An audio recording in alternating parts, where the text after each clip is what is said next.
नाज़रीन आदाब, खास बात के साथ मैं हूं हिना जुबैर। सबसे पहले खास बात की हेडलाइंस।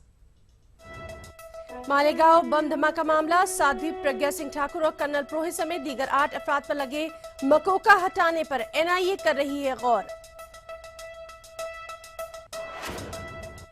शक की बुनियाद पर हो रही मुस्लिम नौजवानों की गिरफ्तारियों पर हुकूमत दे तवज्जे। ऑल इंडिया सुन्नी उलमा मुशाइख बोर्ड का मुतालबा। सैयद अमादुद्दीन बने मध्य प्रदेश मदरसा बोर्ड के नए चेयरमैन। बोर्ड में दर्ज फर्जी मदारिस की जांच का दिया हुक्म। यूपी कांग्रेस कमेटी ने कारकुनों के लिए जारी किया मुतनाज़ सर्कुलर। मुस्लिम और जात बरादरी के नाम पर आदाद-ओ-शुमार का दिया हुक्म। मेरठ में प्राइमरी टीचर्स एसोसिएशन का एहतजाज। 20 नुकाती मुतालबात के तहत पेंशन और मेडिकल सहूलियात फराहम किए जाने का मुतालबा। मध्य प्रदेश के धार जिले में कशीदगी, बसंत पंचमी के मद्देनजर सिक्योरिटी के पुख्ता इंतजाम।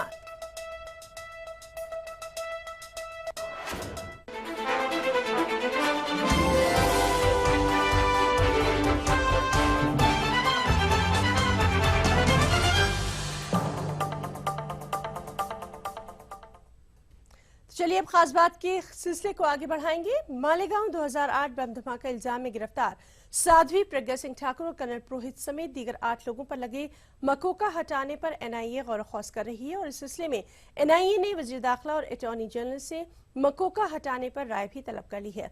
एनआईए की इस कोशिश के बाद मालेगांव बम धमाका मुतासरीन में सख्त गुस्सा और नाराजगी की लहर देखी जा रही है। वहीं इस पूरे मामले में जमानत पर रिहा होने वाले अफराद ने यह मुतालबा किया कि एनआईए को पहले बेकसूर अफराद से मकोका हटाना चाहिए।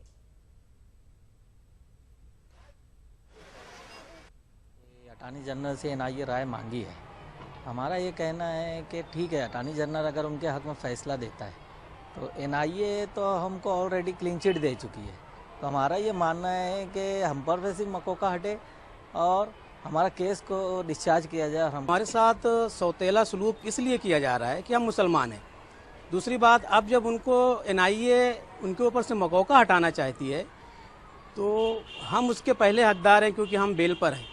तो इसलिए हमें उस केस से बाइज्जत बरी किया जाए तो जाके ये इंसाफ का पैमाना होगा।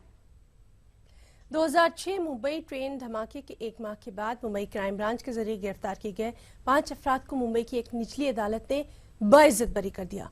इन तमाम 5 अफराद पर सीमी से वाबस्ता रहने और गैर कानूनी कार्रवाइयों में मुलविस रहने का इल्जाम है। मुंबई के चीफ मेट्रोपॉलिटन मजिस्ट्रेट ने इस मामले की सुनवाई करते हुए इरफान सईद, मौलाना नजीब बकाली, फिरोज खासवाला, मोहम्मद अली चेपा और इमरान अंसारी को बाइज्जत बरी करने का हुक्म दिया। वाज़ेह रहे कि मुंबई की अदालत ने तमाम 5 मुलजिमीन के खिलाफ सबूत न होने की बुनियाद पर यह अहम फैसला सुनाया। तारीख को 11 नंबर क्राइम के लोगों ने आकर के हमको अरेस्ट कर लिया और 14 तारीख को अदालत में पेश करके 14 अगस्त 2006 को अदालत में पेश करके हम पे 10-13 का केस बना दिया यूपीएपी अनलॉफुल एक्टिविटीज़ का। पहले तो उनकी कोशिश ये थी कि वो हमको यानी बम ब्लास्ट का मुजरिम साबित करें और उसके लिए उन्होंने हर तरह की कोशिश भी की, लेकिन वो नाकाम रहे। और जब वो नाकाम रहे इस कोशिश में तो आखिर में उन्होंने ये इल्ज़ाम हम पर धर दिया कि आपका ताल्लुक़ जो है वो सीमी से है।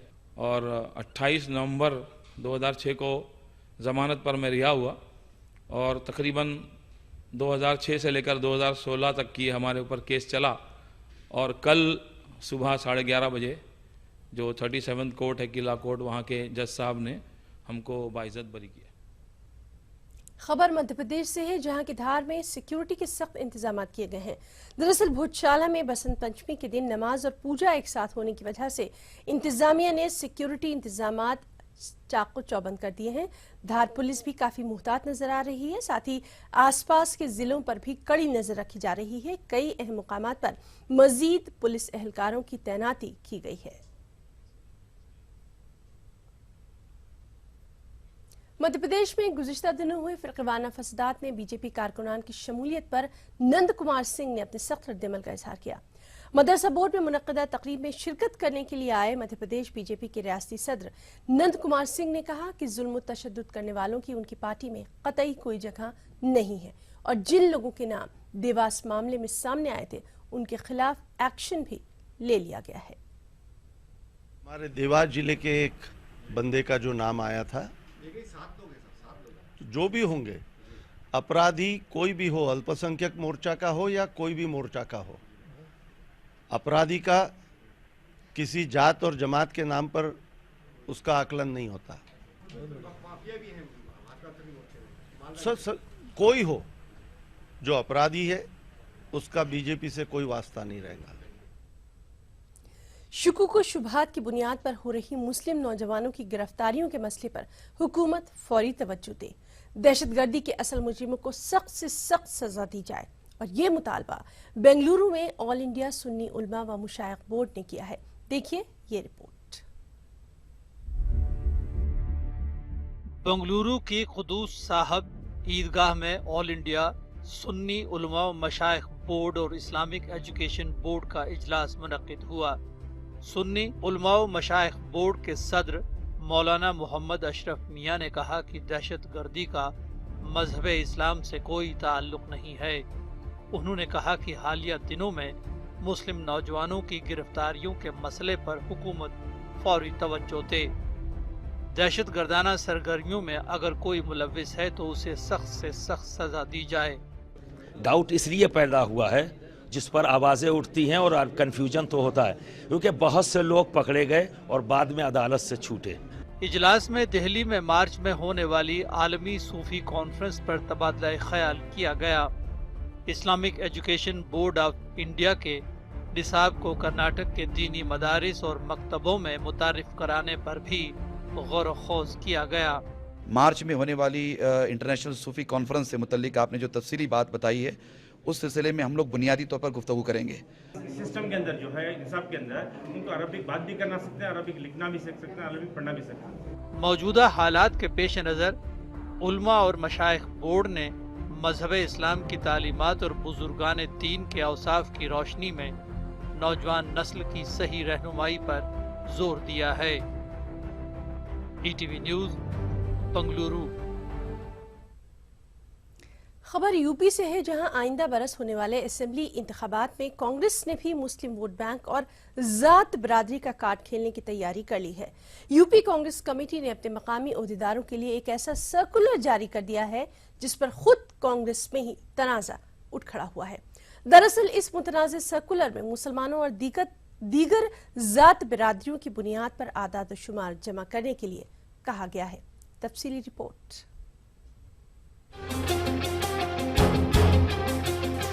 बिहार इंतखाबात में गैर मामूली कामयाबी हासिल करने वाली कांग्रेस यूपी में असेंबली चुनाव की तैयारियों में मसरूफ हो गई है। लेकिन यूपी कांग्रेस ने चुनाव में दीगर पार्टियों की तरह ही मज़ाहिब और जात बरादरी की बुनियाद पर चुनाव लड़ने की तैयारी कर ली है। कांग्रेस ने मकामी लीडरान के लिए एक ऐसा सर्कुलर जारी किया है जिसमें कारकुनान से कहा गया है कि वो मुसलमानों के अलावा हिंदुओं की मुख्तलिफ जात बरादरियों वोटरों के आदाद-ओ-शुमार जमा करें। सर्कुलर मंजर आम पर आने के बाद अब कांग्रेस के लीडरान भी खुलकर मजहब, जात और बरादरी की बात को सही ठहरा रहे हैं। देखिए, जातिगत आंकड़े कहाँ पे किन विधानसभा में कहाँ ब्राह्मण ज़्यादा है, कहाँ मुस्लिम ज़्यादा है, कहाँ बैकवर्ड ज़्यादा है, तो देखिए अब कहने के लिए है ये सब चीज़ जातिगत आंकड़े तो वो लेना ही पड़ता है। लेकिन कांग्रेस के इस मुतनाज़ा सर्कुलर के खिलाफ खुद पार्टी के अंदर से आवाज़ें उठने लगी हैं। कांग्रेस अक़लियती मोर्चे ने इस सर्कुलर पर अपने सख्त एतराज़ का इज़हार किया है। मोर्चे के लीडरान का कहना है कि इस तरह का सर्कुलर जारी करके यूपी कांग्रेस कमेटी ने बड़ी गलती की है। जो दिखाया गया है इसमें जाति जनगणना का जो फॉर्म में आया है, ब्यौरा दिया गया, ये उत्तर प्रदेश के कांग्रेस के शीर्ष नेतृत्व की बहुत बड़ी गलती है। इसकी शिकायत दर्ज कराई गई है आला अधिकारियों से और कांग्रेस के बड़े नेताओं से। इसको दूर किया जाएगा और जिसकी भी खामियां इसमें होगी उसको तत्काल पार्टी अनुशासनहीनता में बाहर करे या उन पर सख्त कार्रवाई करे। बिहार चुनाव में गैर मामूली कामयाबी हासिल करने वाली कांग्रेस ने ये महसूस कर लिया है कि यूपी में भी मुस्लिम वोट बैंक और जात पात का कार्ड खेल कर ही सियासी फायदा हासिल किया जा सकता है। लेकिन यूपी कांग्रेस कमेटी की तरफ से जारी सर्कुलर ने बीजेपी समेत समाजवादी पार्टी और बहुजन समाज पार्टी को कांग्रेस पर हमला करने का सुनहरा मौका दे दिया है। इलाहाबाद से मुश्ताक आमिर की रिपोर्ट। इसी के साथ खास बात में रुकेंगे छोटे से ब्रेक के लिए, जल्द लौटते हैं।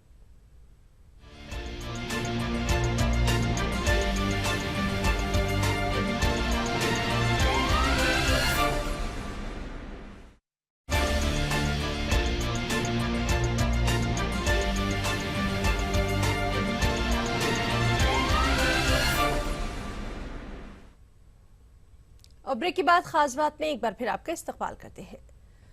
उत्तर प्रदेश के मुजफ्फरनगर जिले में तलबा की स्कॉलरशिप में गबन का मामला सामने आया।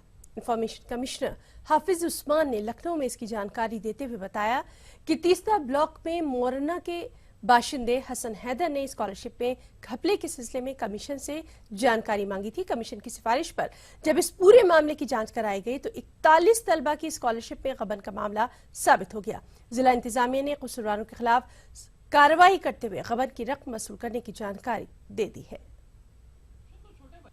देखिए, बहुत से स्कॉलरशिप के सिलसिले में एप्लीकेशन आती रहती है, तो कई ज़िलों से ऐसे आई, स्टेट लेवल पर भी है कि जो स्कॉलरशिप गवर्नमेंट देना चाहती है स्टूडेंट के लिए, उसमें बड़े घपलेबाजी होती है। ऐसे ही आरटीआई बिजनौर से भी हमारे पास आई, तो उसमें जो है आरटीआई के आर्डर के बाद में जब आयोग ने आदेश दिया तो डीएम ने जो है उस आरटीआई और जो ज़िला अल्पसंख्यक कल्याण अधिकारी या समाज कल्याण अधिकारी का ऑफिस है उसे सील कर दिया था। उसमें बड़े घपलेबाजी साबित हुई थी। मध्य प्रदेश मदरसा बोर्ड को नया चेयरमैन मिल गया है।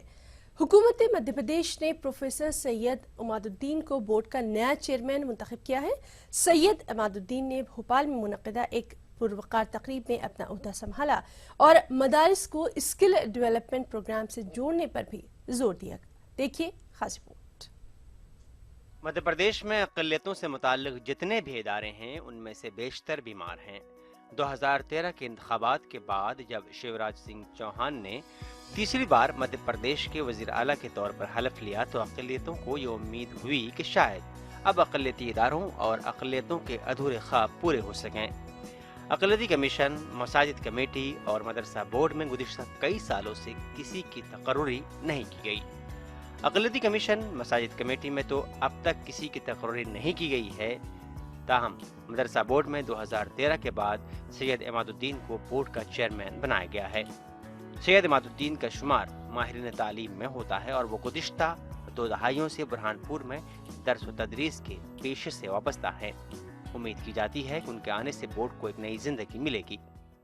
बहुत जल्द मदरसा बोर्ड में बहुत सारी नई तालीमी योजनाएं लागू की जाएगी, जिसके लिए हम हमारे मुख्यमंत्री महोदय से बात भी कर चुके हैं और आगे हमने उनसे चर्चा करके मदरसों में स्किल डेवलपमेंट सेंटर, उसके अलावा हमारी एक बड़ी प्रॉब्लम ये है कि हमारे बच्चे मदारिस से फारिग होकर खाली उनकी 2 ही जगहें रह जाती है, या तो किसी मस्जिद में इमामत करते हैं या किसी मदरसे में नौकरी करते हैं, दीनी तालीम देते हैं। अब हम मदरसे में कुछ ऐसा माहौल बनाएंगे कि हमारे बच्चे स्किल डेवलपमेंट कोर्स करके और स्किल डेवलपमेंट कोर्स के बाद मेक इन इंडिया और स्टैंड अप इंडिया का भी हिस्सा बने हमारे बच्चे। मदरसा बोर्ड के नए चेयरमैन के लिए बोर्ड ऑफिस कैंपस में एक पुरवकार तकरीब का इनेकाद किया गया। बोर्ड के चेयरमैन ने चार्ज लेने के बाद ही बोर्ड में दर्ज फर्जी मदारिस की जांच कराने का हुक्म दे दिया। उस बारे में मैं वाज़ेह कर देना चाहता हूँ कि मदरसा बोर्ड बहुत पॉजिटिव काम करेगा, लेकिन किसी तरह अभी फ़िलहाल आज ही से एक आदेश जारी होगा जिसमें सारे डीओज़ मदरसे की फिर से रिपोर्ट बुलाई जाएगी। जो फर्जी मदरसे हैं उनको किसी भी तरह से बर्दाश्त नहीं किया जाएगा, चाहे वो किसी के। बोर्ड के नए चेयरमैन ने चार्ज लेने के बाद अपने अज़ाइम का इजहार करते हुए कहा कि सूबे में मुस्लिम बच्चों के ड्रॉप आउट को रोकने के लिए तहरीक चलाई जाएगी। भोपाल से मेहताब आलम की रिपोर्ट। मेरठ में Uttar Pradesh primary teachers association के बैनर तले प्राइमरी स्कूल्स के असातिज़ा ने अपने मुतालबात को लेकर डीएम ऑफिस पर एहतजाजी मुजाहरा किया। 20 नुकाती मुतालबात में स्कूलों में बुनियादी सहूलियात फराहम कराए जाने के साथ पेंशन और मेडिकल सहूलियात भी फराहम किए जाने का मुतालबा स्कूलों किया गया। स्कूलों के असातिज़ा ने अपने इन 20 नुकाती मुतालबात को लेकर डीएम के जरिए वज़ीर आला को एक मेमोरेंडम भी पेश किया।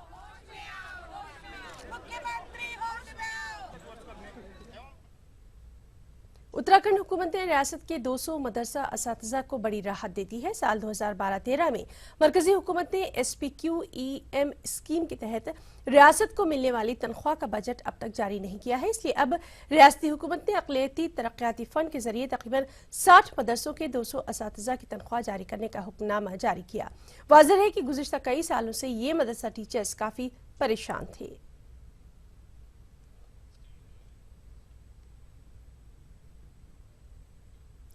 यूपी मदरसा बोर्ड में इम्तिहानात के लिए लेट फीस के साथ दरख्वास्त जमा करने की आखिरी तारीख 5 फरवरी है।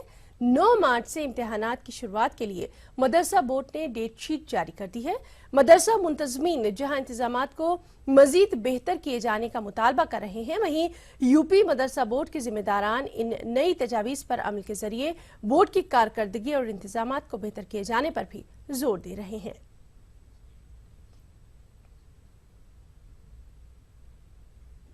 महाराष्ट्र स्टेट साहित्य उर्दू एकेडमी के चेयरमैन अब्दुल रऊफ खान ने कहा है कि उर्दू के फरोग और तरवीज तरक्की के लिए महाराष्ट्र हुकूमत बेहद संजीदा है और इस सिलसिले में अक़लियती उमूर के वजीर एकनाथ खड़से की क़यादत में अमली इक़दामात को तरजीह भी दी जा रही है। एकेडमी के बजट को 80 लाख से बढ़ा दिया गया है। औरंगाबाद समेत रियासत भर में उर्दू के 5 मराकज़ कायम किए जाएंगे।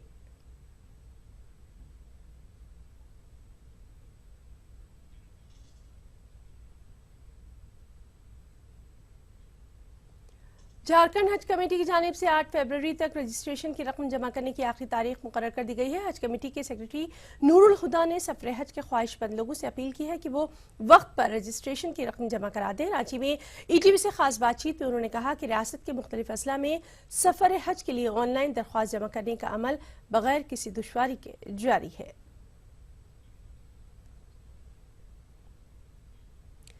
झारखंड के उलमा और दानिश्वरों ने मरकज और रियासती हुकूमत की कारकर्दगी पर मायूसी का इजहार किया। रांची के मारूफ दानिश्वर प्रोफेसर अहमद सज्जाद ने ETV से खास बातचीत में कहा कि रियासत की बीजेपी हुकूमत अक़लियतों की फलाह व बहबूद के ताल्लुक से कोई खास इक़दाम नहीं उठा रही।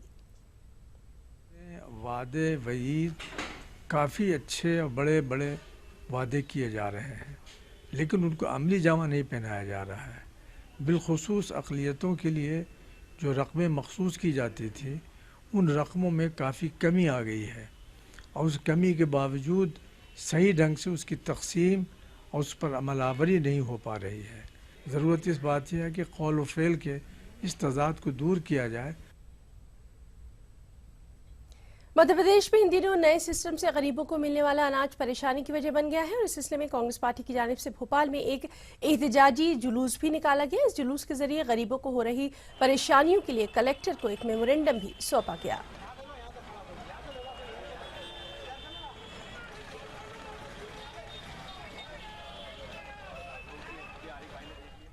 मुझे और मेरी पूरी टीम को इजाजत दीजिए। आदाब।